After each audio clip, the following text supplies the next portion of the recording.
The Apartment Gurus podcast is brought to you by Greenlight Equity Group, an apartment acquisitions and holdings firm co-founded by Carl York and Tate Siemer, host of this show. We offer you the opportunity to be an owner of cash-flowing, wealth-growing apartments without the headaches of being a landlord. These assets are recession-resistant, risk-mitigated, offer significant tax advantages, and are a great alternative to the stock market. Ready to check it out? Go to www.investwithgreenlight.com today to book a personal consultation with Carl or Tate.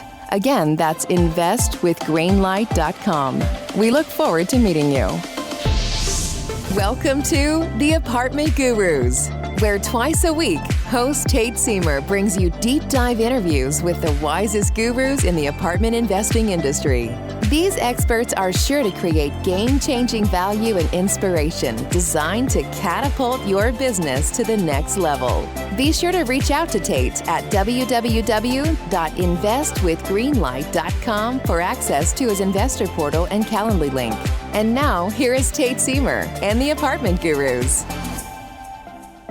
Welcome, everybody, back to another episode of the Apartment Gurus podcast. And in the tradition almost that we've started here over the last year, we have another just super high level guest that I've had the kind of the honor and pleasure of connecting with through Raise Masters, which if you've been listening the last year, we probably have had 10 or so colleagues from the Raise Masters mastermind. And if you don't know what that is, it's definitely something that you should check out if you're in the syndication space at all, which you more than likely are if you're listening. And Raise Masters is like the premier mastermind for capital raisers in the syndication space.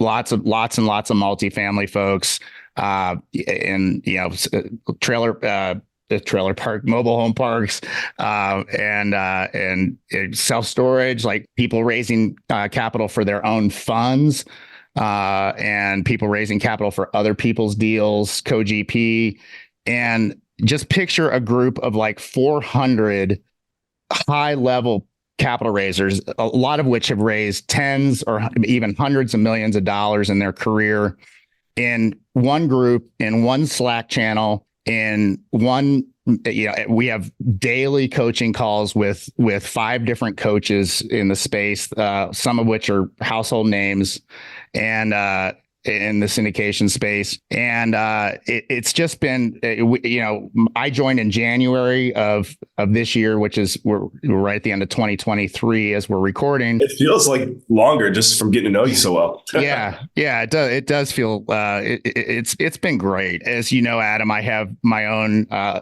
coaching business and mastermind that's quite a different format than Raise Masters. We're kind of a micro model, if you will, which has some advantages for sure, but 100%. No, you've brought some very talented capital raisers into our network. So I don't mean to interrupt, and I also am getting over a cough as well. So cut into the chase for those of you that are listening. The other voice you're hearing is Mr. Adam Carswell, who is basically kind of co-founder and co-director, I guess. I'm not sure what your official title is with Raise Masters, but I know that you and Hunter are, basically a tight team. And for listeners, that the Hunter that I just referred to is Hunter Thompson, who wrote basically the industry standard book on raising capital for real estate, which you guys need to download and listen to, or just grab a copy of and read. It is foundational, in my opinion, around what we're all doing, which is putting together capital stacks to get deals done. And so Adam and I have been trying to get connected here to get this episode recorded. And in the process of doing my own research on Adam, I've discovered, kind of like, in my words, kind of what a Renaissance man you are, Adam, in terms of your diversity of interest. I'm curious, did you hear me say that before, or did that come from? No, I've never heard you say that. That's exactly what I aim for. So I'm very happy to hear you say that. That's cool, man. Yeah, that's awesome. No, I'm not. In fact, I can't remember the last time I used that term. It's probably in an essay that I wrote in college or something. But so listeners, right out of the gate, go to Adam's, just do a search on Adam Carswell in YouTube and start there. And then you quickly go to LinkedIn and connect with Adam there. Tremendous presence in both places. And amongst other things, he hosts his own podcast he started in 6 years ago called Dream Chasers. And it's a fascinating, just a fascinating show that brings a lot of different types of people and just progressive thinkers and influencers. The episode that I listened to most recently is a kind of an alternative health provider that works out of Mexico and the stem cell world, which is just cutting edge, as I'm sure many of you are familiar with, just cutting edge medical technology. And so, yeah, Adam, it's been really cool to kind of get to know the you that I don't associate with Hunter and Raise Masters. But I guess first of all, Adam, really great honor to have you on the show, and I'm super stoked you're here, man. Tate, thank you for having me. And I know, as I mentioned, this cough that I'm getting over, we rescheduled a few times. So yeah, it's time to just make it happen. Yeah. There's a really strong influence in my life. That's one of his phrases, is make it happen. And I woke up today, I said, that's what me and Tate, so we're going to do today. We're going to make it happen. And congratulations to you, by the way, on hosting this show. I know how much work goes into podcasting. And it's just a huge, huge accomplishment how far you've come. And I think podcasters, quite frankly, don't get the nod on that enough, right? A lot of people think it's really easy to do, and it's not. So just bravo to you for all you've done and all you're going to continue to do with this show as well. Yeah, I appreciate that. I just did a solo episode that should actually be published today, which is, again, we're actually on the 29th of December here, right around the corner from 2024. And it was just talking about how, for me, and I was telling you before we started recording, just kind of what a joy, like a creative joy and outlet this podcast is for me, and how much I love doing it. And really the juice for me is in the connections that I get to make, especially with the high level guests that I've been honored to have on the show, and over 240 some episodes now, and also the listeners, and having you guys show up on my Calendly and getting to spend 10, 15 minutes in your world, just breaking things down and seeing how I can contribute to you and maybe how we can collaborate. And it's just like I told you before we started recording, Adam, it was like, when I started this thing, I was like, okay, I'm going to start it. And here, the whys were all around like the business payoffs and outcomes. And within 3 to 5 episodes, I was like, this is cool, man. This is like the level of like interaction and connection that you can establish with people that are in it to win it and in it to add tons of value to other people. It's just a thrill to get to do. So I appreciate your acknowledgement on that, and it's coming from somebody that knows, because you have your own podcast. And again, by the way, guys, that's Dream Chasers. And you can go to dreamchasers-ix.com.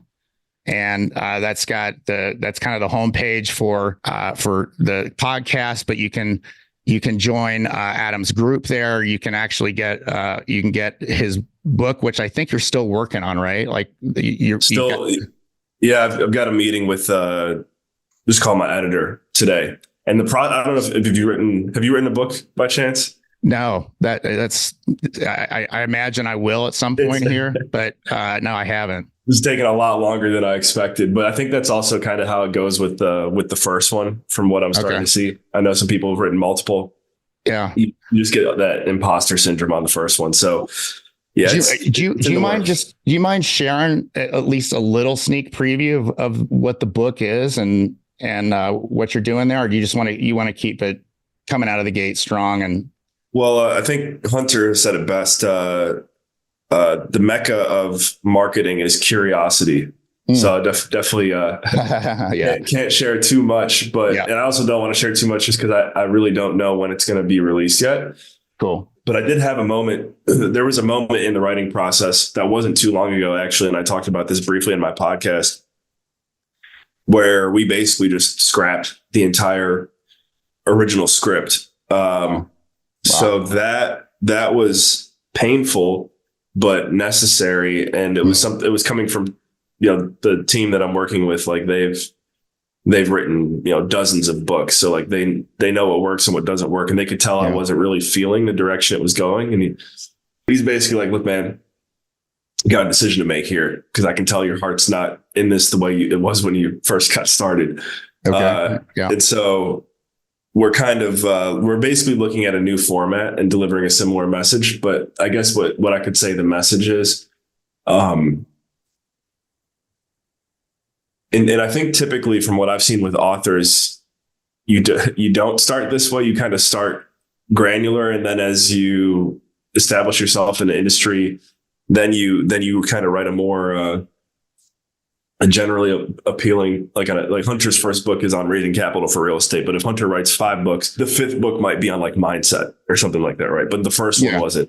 And I'm just giving an example. I have no idea. I think Hunter is actually working on raising capital 2.0. You didn't hear it here first, but I'm sure he's thinking about it. I love it. The best way I could say it is like really truthfully practical ways to live your life just with as much wisdom as possible. And it didn't start that way. And that's where it was tough to make the pivot, but this is the direction we're going now. And I actually have a meeting later today with my guy. So nice. Wisdom. Well, that's exciting. Can't wait to see how that all unfolds, and can't wait for it to come out whenever you are able to make it happen. So, and I love the, you're right. I mean, there's the whole adage about like the riches are in the niches, right? And obviously Hunter's book was very niched. It's somewhat broad, but it's pretty specific to essentially syndication and raising capital for funds and individual deals as well. And like you said, if he writes a few more, he'll probably go more broad and kind of general with some of his wisdom. But, I like the boldness of just jumping into like, okay, here's what I know about life. Here's the wisdom that I've been blessed to be exposed to and learn and integrate and just put it out there. And I think where it really stems from, Tate, too, you just helped me realize this, is it really does stem from networking. Because if there wasn't certain people in my network, there's no shot I would be going this direction. Interesting. Yeah. Well, let's kind of dive into that for a sec. So, I've obviously been around you at Raise Masters events, and most recently in the New Orleans retreat, which it was October. I'm thinking at this point it's a little bit of a faded memory, but as far as the date goes, but so I certainly know you as the leader that you are in that realm. But I guess talk about the importance of your network, maybe, a little granular on the Raise Masters level, but kind of even more broadly, like how, you hear it all the time, your network is your net worth, right? So, but, how is that manifested for you? Yeah, it is such a popular phrase that I think it gets underestimated. I even had phases where I would tell people your network is your net worth. I would just say that, it's kind of like a joke just because I'd heard people say it so many times. But, the more that I think about it, the reason it's a cliche is because it is true. Like there's really no avoiding it. You can get so much more done in life quickly if you're properly leveraged through the people that you know. And I think that, the secret really is, and Zig Ziglar is someone who said it very well. It's basically, if you help enough people get to where they want to go, eventually you're going to find yourself where you want to be. And I'm a I'm a Rotarian. I'm in the Rotary Club. Speaking of networking, when I lived in Washington, D.C. for a little bit, and a little bird told me, is like, hey, if you want to get plugged into a good network and you're in a new community, Rotary is a good way to go.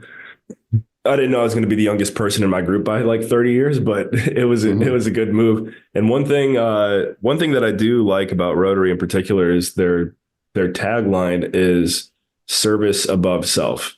Yeah. And it's just so rare that you find a scenario where if you approach life that way, it doesn't work out for you. Yes. Even as I raise my son now, you look at babies intuitively, they want to give. Yeah. They want to give. Now they do want snacks and cookies and all that stuff too, right? But my son, he'll pick anything up, and anyone who has kids or has been with kids knows this. Like, they want to like give it back to you, or they want to feed the dog or whatever. And so I think as humans, it really does feel better for us to give, but somewhere along the line, sometimes we lose that. Yeah. And there's another reason why people like Jesus are legends, right? Because he was known about like serving others. So when you can approach networking that way, and everyone you shake a hand with say, how can I help? Yeah. How can I keep an eye or an ear out for you? Like, what do you need right now to take your business to the next level? Asking people questions like that. There's not enough people asking those questions when they network, to be honest. And so if you could be the one who does that, your life will definitely be in a position where you're getting what you want as well. That's so well said. And, Zig Ziglar was like, he's so ahead of the times when, in his years, and to dial into what I kind of think of as like the value add economy that we really have right now. When you look at, the YouTube influencers, all they're doing is adding value. And, people like you writing books and doing your podcast, and just kind of following the wisdom and the clues, if you will, to where you've gotten. But I mean, that's my story with Hunter too, really, is how I first got in the door with him was basically like, here's what I can do for you. Like, anything I could do to work with him at the time. It's crazy because he's raised, as of this recording, I think he's raised over 85 million now, but I met Hunter right around his $20 million mark after seeing him on a podcast. Wow. That was probably pre-book at that point. It was pre-book. Pre-book. Yes. Pre-Raise Masters too. Basically, 6 years ago right now, before everything. Wow. And I guess the way our story goes is I heard him on a podcast. I reached out. Now I did reach out, and I think I asked him, can you teach me, or something along those lines? And I really like what you're talking about. I never heard anyone talk about this before. He was on kind of like what's called an anarcho-capitalist podcast, which is, I'd say the less government involvement, the better type of show, which is definitely one reason why we hit it off. But he's like, I don't have any, I'm not accepting students. I don't have any way I could teach you right now. And it's funny, his approach back then, I'm still sure it's still relatively similar now, but just formed different. But he's like, if you don't mind introducing me like the 10 wealthiest people in your network, I'm happy to, continue this conversation. Nice.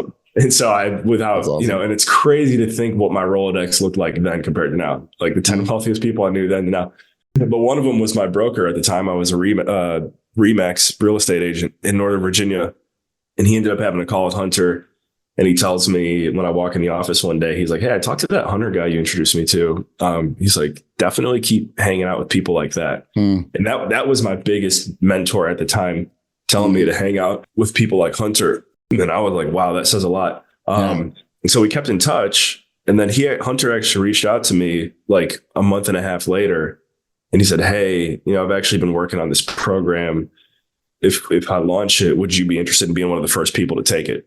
And so I, was like, absolutely, whatever, however much it costs, like, yeah, I'm in. Yeah. So me and 5 other people took it was called the Cash Flow Connections Mentorship Program at the time. Cool. And yeah, so I guess I'm kind of just going through the whole story here, but basically me and a bunch of other people who knew way more about real estate investing than I did went through this course. But I was the one to kind of just, again, never let go and always be trying to help Hunter. I was like, I can do video editing. I can do audio editing. And he could tell I was hungry. So he invited me to come to Vegas with him to represent the company at a conference. And I stood at the booth. Nice. And at that time, one reason why Hunter was not interested in teaching people is because he had been through coaching programs before and kind of looked back and said, wow, that was a waste. And he did not want to risk his brand, over educational product. Right. And I would just say, thankfully, I was, he was a reluctant hero, and I was the straw that broke the camel's back. And now I've seen him go from not wanting to do it to changing thousands of lives, literally. Yeah. So I'm happy he did it, including mine. Yeah. But yeah, we hit it off in Vegas, and I remember he just kind of leaned over to me and he said, this has been a lot of fun. I've been doing this solopreneur thing for a while because I always thought it was the way to do it. But he's like, let's just kind of see where this goes.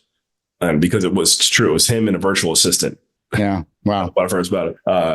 And then now we have a team of here at raisingcapital.com. I mean, and on the private equity side of our company, I think we've got probably 30 of us all together. Yeah. So there's a lot of in between from that moment until now. But that was basically like, Q2 2018. And now we've, as you mentioned, worked with over 600 rock stars, including yourself. And it all started with me, doing whatever I could to add value to Hunter. And then after I finished the program, I was like, here's all these other things I can do. And I did them all for free, by the way. I was not paid for these at first. I flew across the country. I just remembered I flew across the country to LA to watch Hunter do an investor dinner, not the one that he bombed that everyone knows about, right? But an investor dinner for a deal he was raising capital for. And again, he said I could come, but he didn't like, he could see I was hungry, and I just wanted to be there and wanted to learn and wanted to help any way that I could.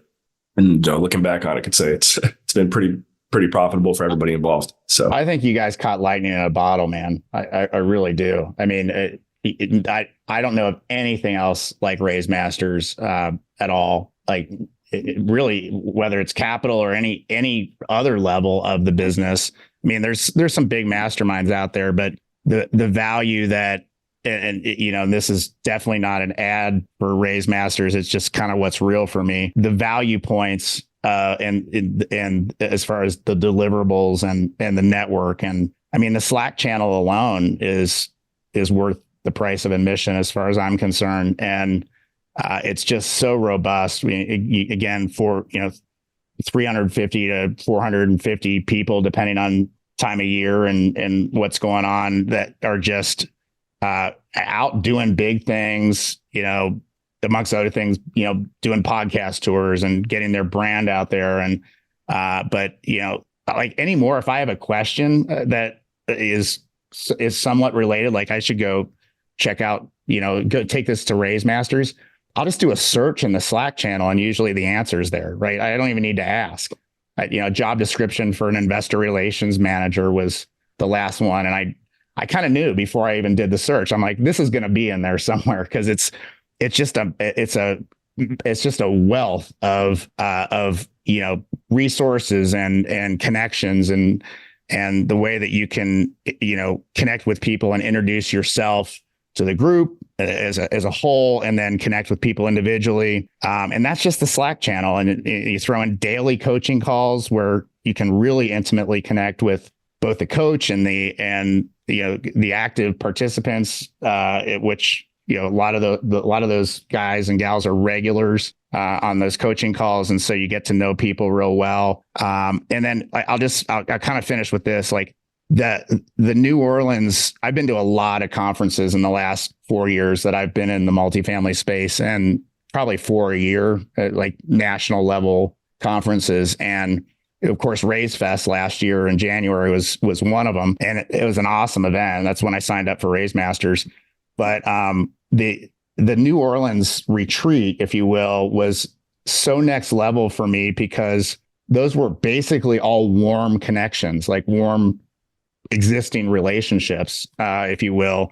If nothing else, we had everybody's name, like you see their name tag. I remember you in the coaching call or the Slack channel or whatever. And it was like the retreat's like kind of the perfect word for what that was, because it was like hanging out with 125, 150 felt like, friends, and then, the colleagues, but like people that, like, just like Adam said, have that ethic of how can I add value here? And, if you take that, like, just to kind of like accentuate that point and that like ethic and intention around networking, amongst other things for me, like if all you're there to do is like get in their world, figure out what they're up to, figure out what challenges they may be facing, what resources they might need, that takes so much pressure off, it takes pressure off of you, and in my case, me, from having to like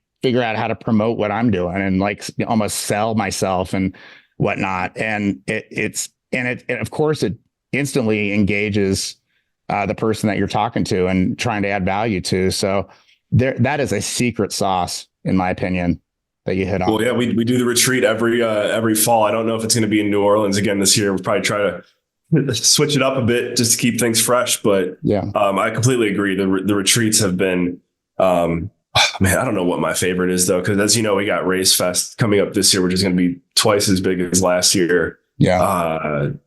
In Phoenix in February, guys, if you want to Google that, Race Fest. Yeah.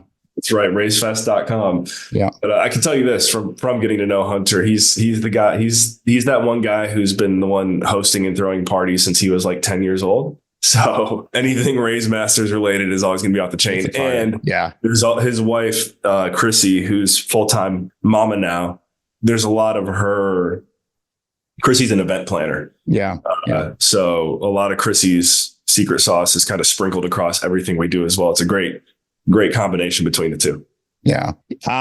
6 years ago, you're definitely not the oldest guy that I know, Adam. Like, there is a youthful element to you. And so 6 years ago, I mean, at that point you were an agent at Remax, it sounds like, but like, I mean, where were you in life at that point? Like, as far as like maybe coming out of your education and what you thought you might be doing or headed towards professionally, like kind of, and you latched onto Hunter, it sounds like right, on a personality level as much as anything, but I'm sure you saw kind of what he was doing and where he might be going. Yeah, it's great. Phenomenal question. Because I mean, there's so much behind that, even, before those 6 years. So basically, I'll just kind of recap it as quickly as possible. But born and raised in Cleveland, Ohio, went to school in Western Pennsylvania, about an hour north of Pittsburgh, Westminster College. Mm-hmm. Blessed to say you were an athlete there, right? I was. Yep. I played basketball and ran track and field. And as of 2022, I was inducted into the Hall of Fame, which was pretty cool. That's awesome, man. After college, I moved to Belize to coach and play basketball. My coach, when I was at Westminster, my basketball coach, he had connections in Belize because he had also played and coached there as well. So he helped get me down there. It was something I knew I wanted to do. I'd seen a few other people that I competed against do something similar. And then basically after, 2 years in Belize, I got my master's in business administration.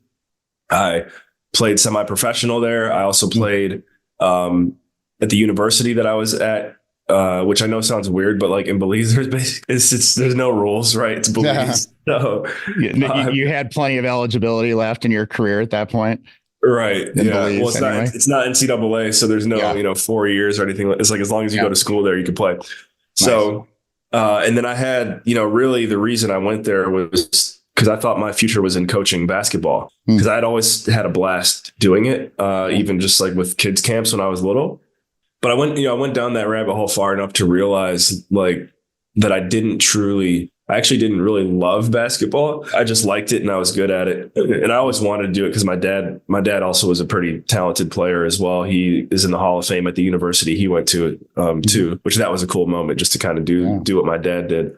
Yeah. But so I decided I'm not going to go this direction anymore. I just want to, go back to America, get a Fortune 500 job and kind of work my way up the ladder, because that's what every good middle-class American dream is supposed to do. Right. And, my parents are proud of me. And So I did. I ended up getting a job with Sherwin-Williams, actually, because I knew a recruiter that worked there. And she got me a job in Washington, D.C., where I managed stores for about 2 years.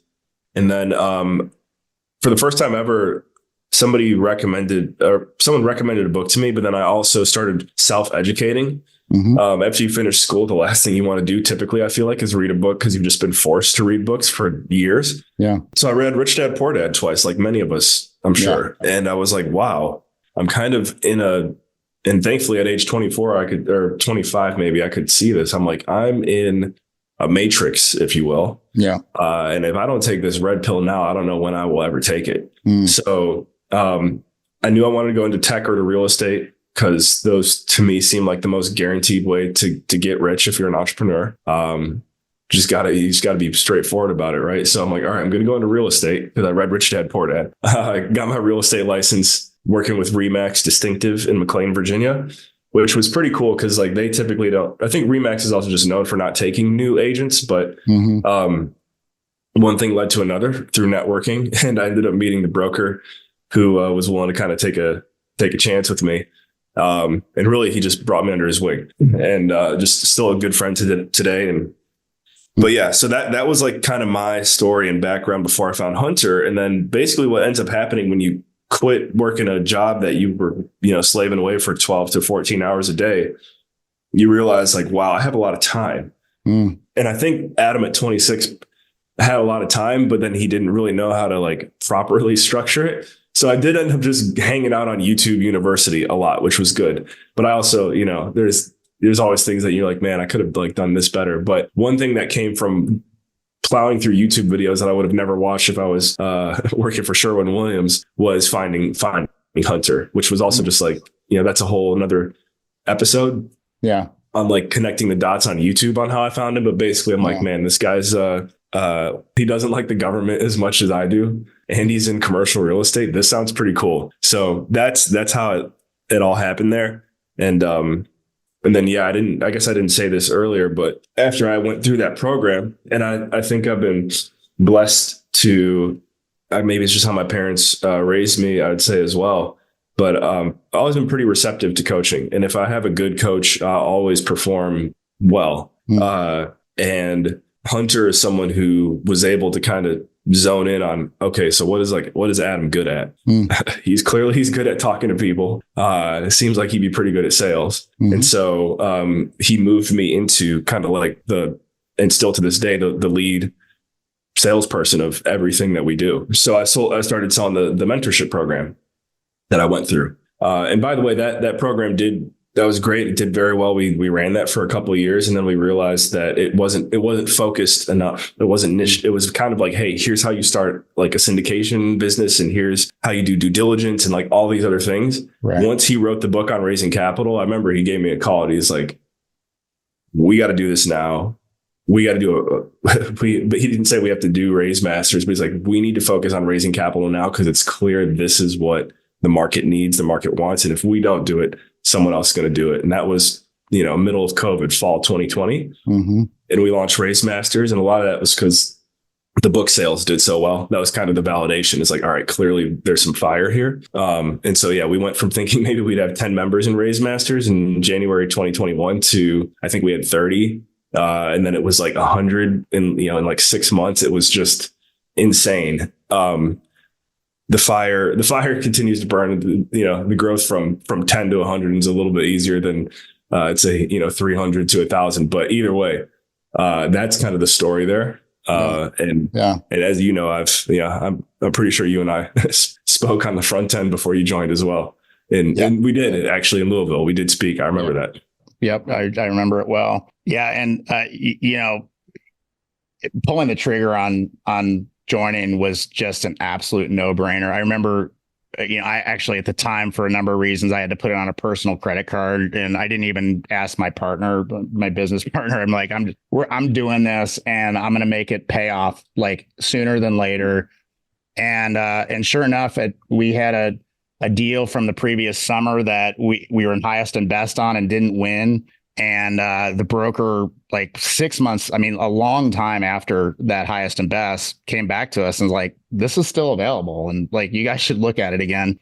And it was a $18 million acquisition in Columbus, Ohio, just badass property, loft, basically a steel factory made into like high-end lofts. And we needed everything to get that deal done. The equity raise was, I think, in the 10 million-ish range, and we needed a sponsor. And we had raised at that point, $3.5 million, $3 million, 2.7. We were kind of in that, like, we felt pretty confident. And that was, kind of back in the good old days when raising capital was a lot different than it is now. Sure.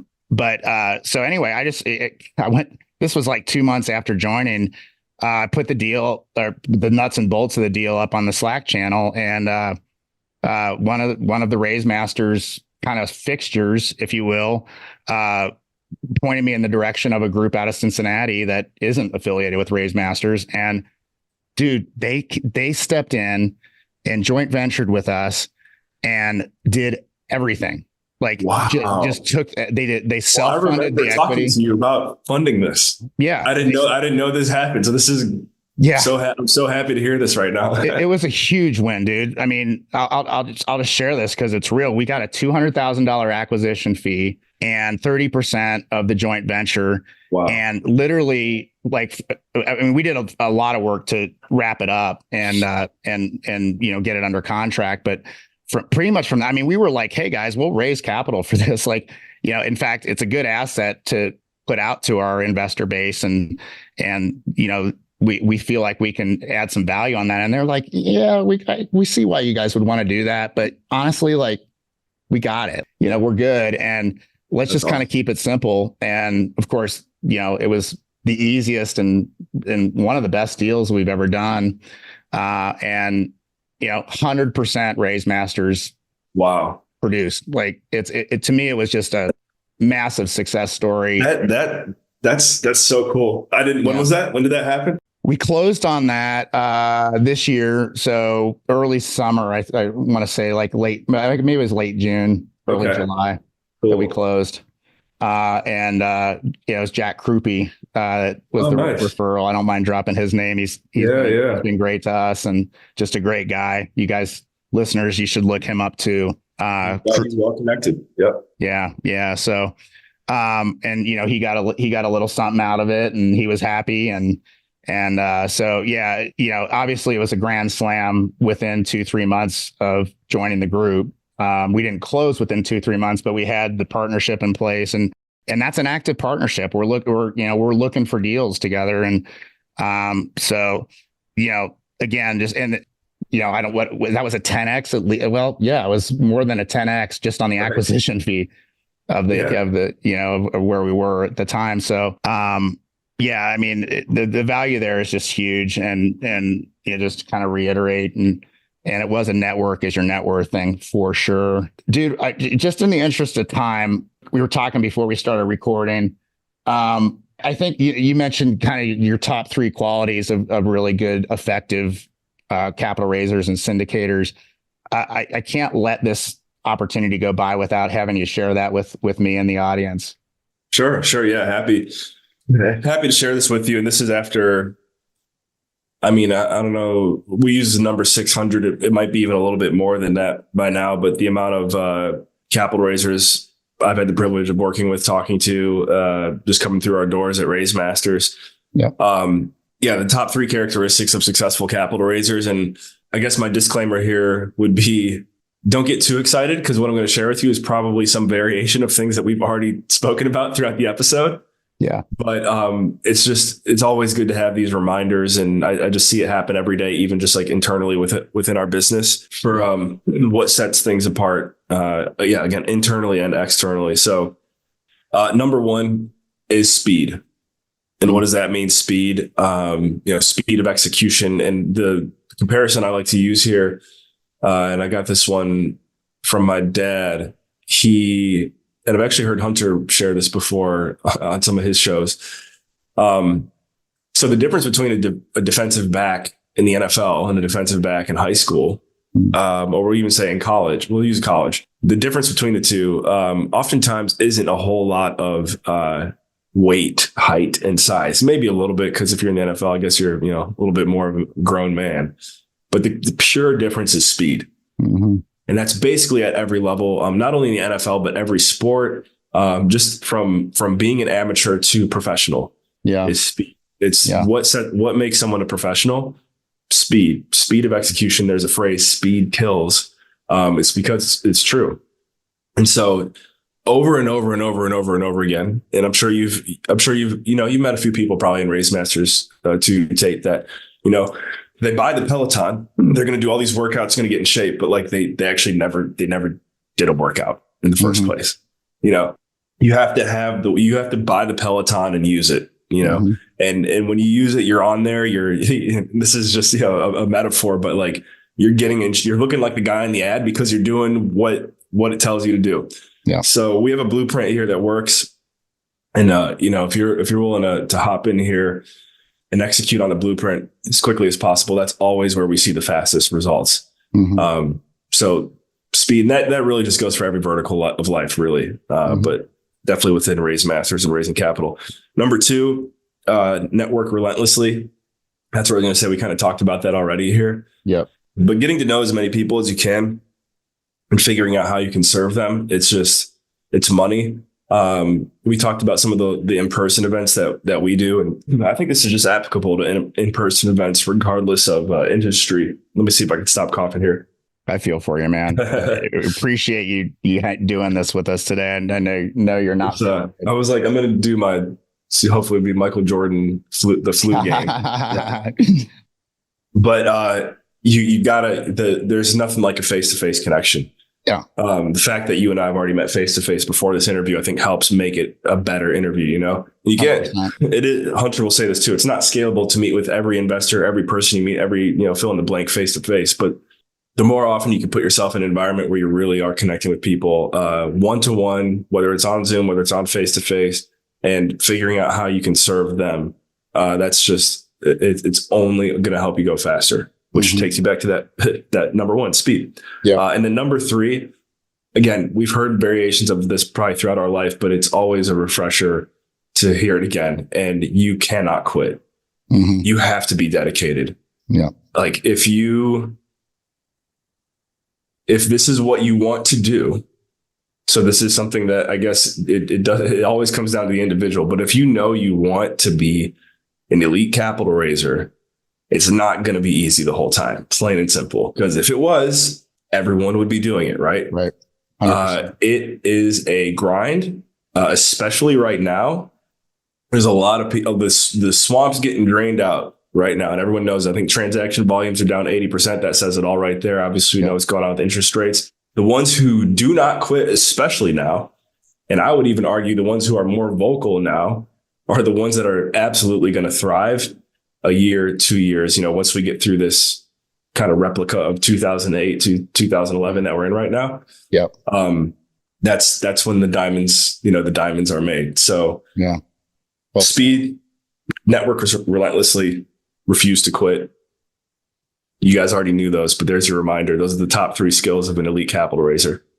Well, and in retrospect, we may have we can say we maybe knew that or knew those principles, but to hear it from somebody that has the perspective that you have of working with as many people. I mean, there are Raise Masters members that have raised hundreds of millions of dollars. So, you've been around the big hitters, and so, it's hearing that from you, I think is very, enlightening and informing. As far as I think it was Neil Bawa, and I may not have the stat exactly right, but it might have been at Raise Fest that he shared this, but you're essentially I think 2.5 or 3.5 times more likely to have somebody invest with you if you've met them in person and shaken their hands.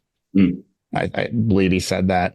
And knowing what a data freak he is, he probably had some data to back that up. And by the way, the other thing that I heard him say recently is it's 3 times as hard to raise capital now as it was a year and a half ago. And that's coming from somebody that's raised, I think, between 200 and 300 million, upwards of $300 million for all of his deals. So, and he's got, I think, 9,000 or something crazy, some crazy number in his investor database. And, he was just talking on a podcast about how it used to be just, get a deal out and do a webinar and watch the money come in. And, you know, everyone's I'd say everyone's running with the weighted vest on right now. Yeah. Yeah. And so are you going to be the one that keeps running, or are you going to take the vest off and go another direction?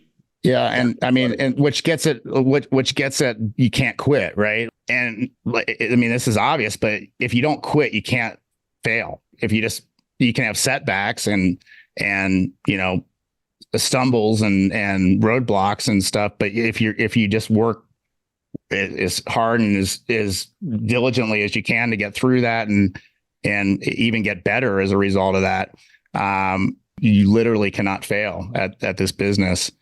So yeah, man, that's super great stuff. And again, hearing especially the networking piece from you, and the speed thing is actually, that's something that I really had never heard presented that way.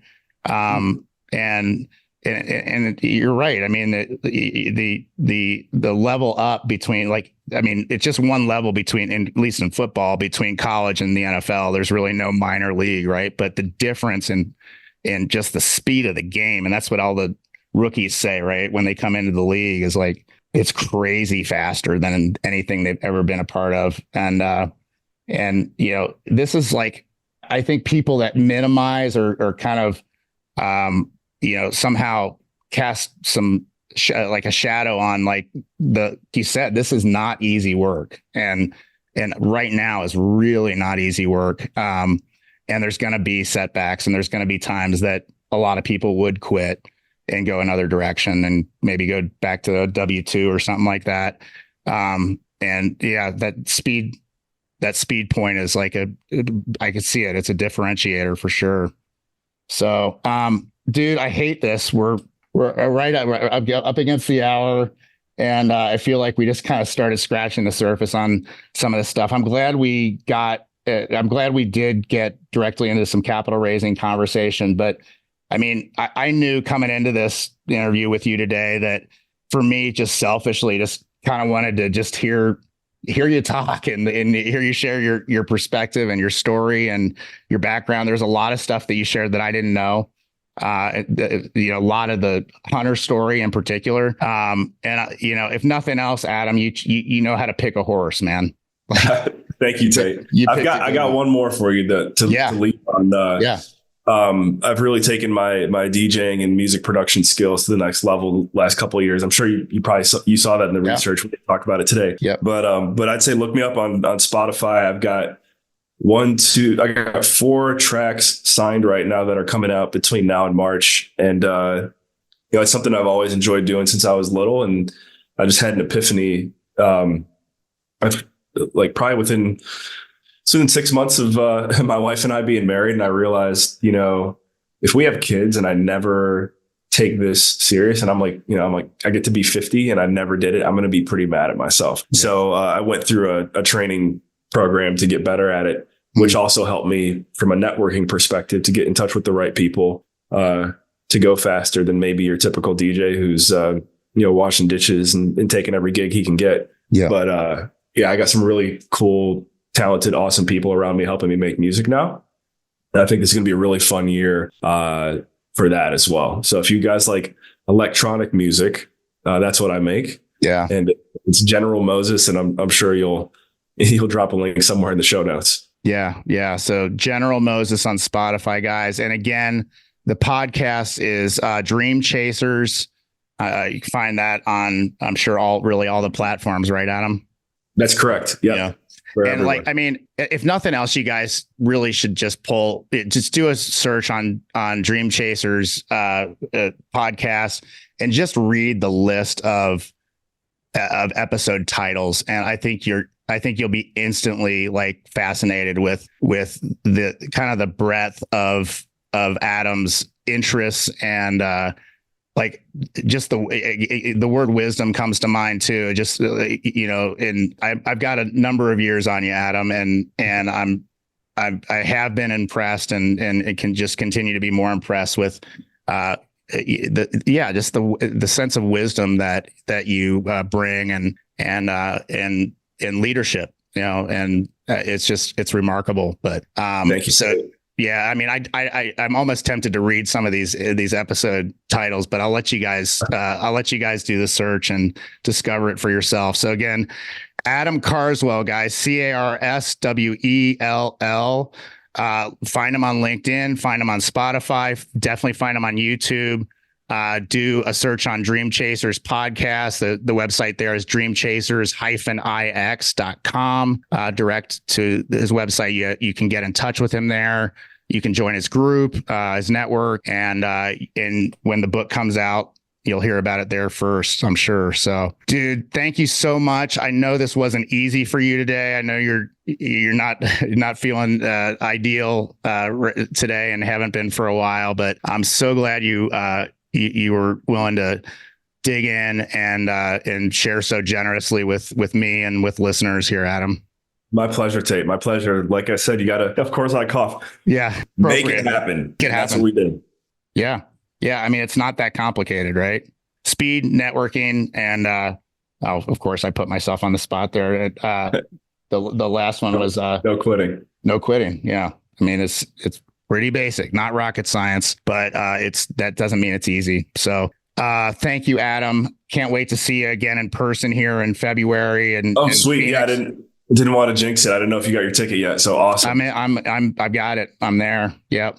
Awesome. So I'll be flying up from Mexico for that thing. Actually, really looking forward to it. So, and listeners, thank you. Really appreciate you being all in on this call. And this is one you might want to listen to a second time and maybe take some notes, because I think there are some really great takeaways here.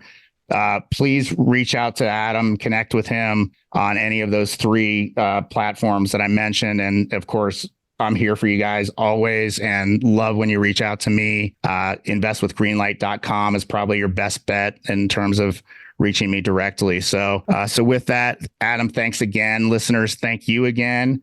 And we'll see you on the next episode of the Apartment Gurus. Take care, everybody. Thank you. This has been the Apartment Gurus with Tate Siemer. If you enjoyed this episode, be sure to subscribe and leave a rating and review on your favorite podcast platform. To contact Tate, go to www.investwithgreenlight.com for access to his investor portal and Calendly link. He loves to hear from you and thanks you for being a valued listener. Just a reminder that you are the guru. See you on the next episode of the Apartment Gurus.